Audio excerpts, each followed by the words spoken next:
నమస్తే, నేను Vamshi. Welcome to news chips. Walking చేయాలి అని అందరూ మొదలు పెడుతూ ఉన్నారు. అసలు రోజుకు ఎంత నడవాలి, ఎన్ని అడుగులు నడవాలి, ఏ టైంలో నడవాలి, ఈ వయసును బట్టి మన నడక అనేది ఉంటుందా అనేది చాలామందిని వేధిస్తున్న ప్రశ్న. దానికి కొంత నేను క్లారిటీ ఇచ్చే ప్రయత్నం చేస్తాను. రోజుకు దాదాపు 4000 అడుగులు నడిస్తే అకాల మరణాలకు అడ్డుకట్ట వేయచ్చు అనేది నిపుణులు చెప్తున్న మాట. ఇది అల్జీమర్స్, డిమెన్షియా వ్యాధుల ముప్పును కూడా తగ్గిస్తుందట. అధిక బరువు, డయాబెటీస్ వంటి సమస్యలను కూడా తగ్గిస్తుందని చెప్తున్నారు.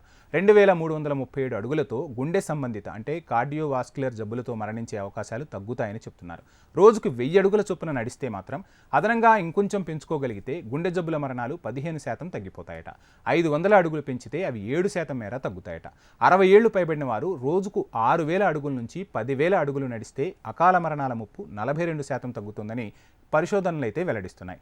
ముందుగా చిన్న లక్ష్యాలను పెట్టుకోవాలి. ఒక్కసారిగా తగ్గిపోవటం అనేది ఎప్పుడూ జరగదు. ఒకేసారి 6 కిలోమీటర్లు, 7 కిలోమీటర్లు, 10 కిలోమీటర్లు నడవాలి, ఉరకాలి అనే ప్రయత్నాలు ఎట్టి పరిస్థితుల్లోనూ చేయవద్దని ఆ వైద్యులైతే చెప్తూ ఉన్నారు.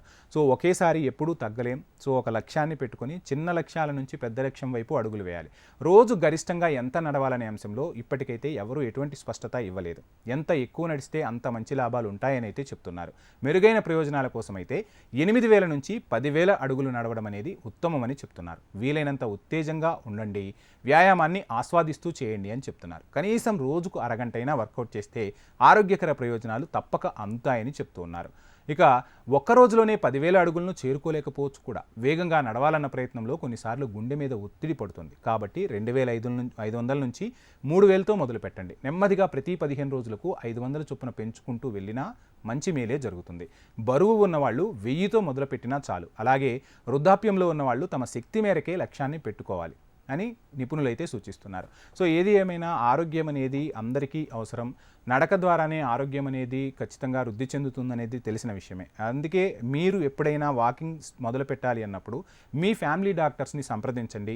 వారి సూచనలను పాటించిన తర్వాతే మీరు వాకింగ్ అనేది చేయండి. సో ఎటువంటి నిపుణుల సలహాలు సూచనలు లేకుండా ఎలా పడితే అలా చేయటం వల్ల ఆరోగ్య సమస్యలు తగ్గకపోగా కొత్త సమస్యలను కొని తెచ్చుకున్న వాళ్ళం అవుతాం. కాబట్టి నిపుణుల సలహాలు సూచనలతోనే ఏ పనైనా అంటే వాకింగ్ను కూడా చేయమని చెప్పి HMTV కోరుకుంటోంది. ఇది వాటి news chips. Please subscribe HMTV.